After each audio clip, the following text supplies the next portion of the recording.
So today we're talking about foreclosed homes and why you should steer clear of buying them or be extremely cautious moving forward. If you like my videos, please subscribe, share, and like, and I will see you soon. Bye-bye.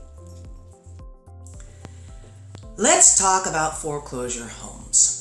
So foreclosure homes are basically homes that people have lost for some reason or another. Maybe they lost their job. Maybe something happened in their world and in their life and they can no longer pay the payments, or maybe the maintenance got away from them, and so therefore the property ends up on the market. They end up losing it. So buyers, foreclosed homes are not cheap homes. So there's a myth or a false belief that if you buy a foreclosed home that you're going to save money.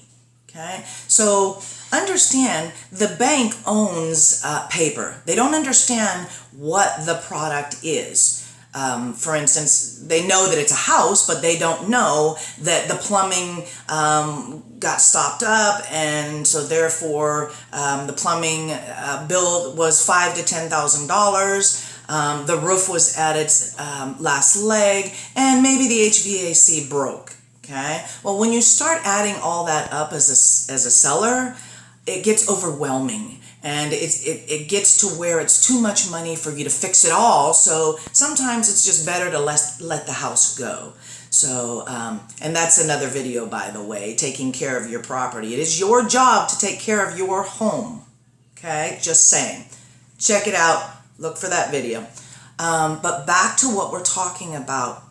The maintenance of a property could be another reason why it ends up being a foreclosure home. So understand, when a bank ends up with a house back, they don't know what's wrong with that house. They send somebody like me, an agent that's been in the business for a while, to give them the lowdown on this house that they have a deed of trust on. Okay, so I go out to the property, I gain access, I open the door, I look inside, and I see a house. I don't use the plumbing. I don't turn on the air conditioner. I basically look at the house and I say, based on this condition, it's worth this amount of money.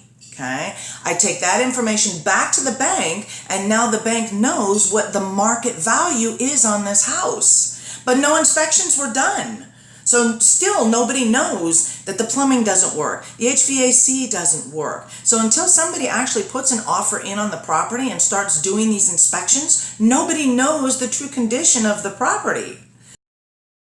When you're putting an offer in on a foreclosed home, so we fill out this contract, and the contract is called a residential purchase agreement. It is designed and put in place to protect you, the borrower, the buyer. Okay? So as agents, we fill out this amazing contract, we send it in, and the bank kicks us back something that's called an addendum. So the addendum basically null and voids almost everything that we put in the contract to protect you, the buyer.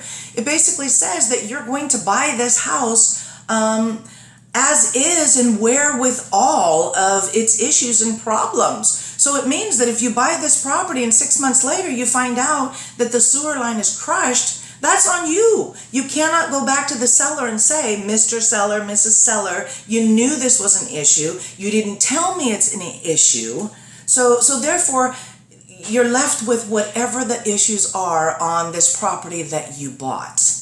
Now understand, on a traditional sale is you have a willing seller, you have a willing buyer, the seller tells you, the buyer, what's wrong with the house, you listen, and if you close and there's things that the seller knew about, and they clearly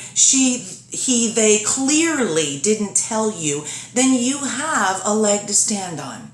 You have options. Okay, you can actually go after the seller and say the seller didn't disclose this, and as long as we can prove the seller didn't disclose, you have a case.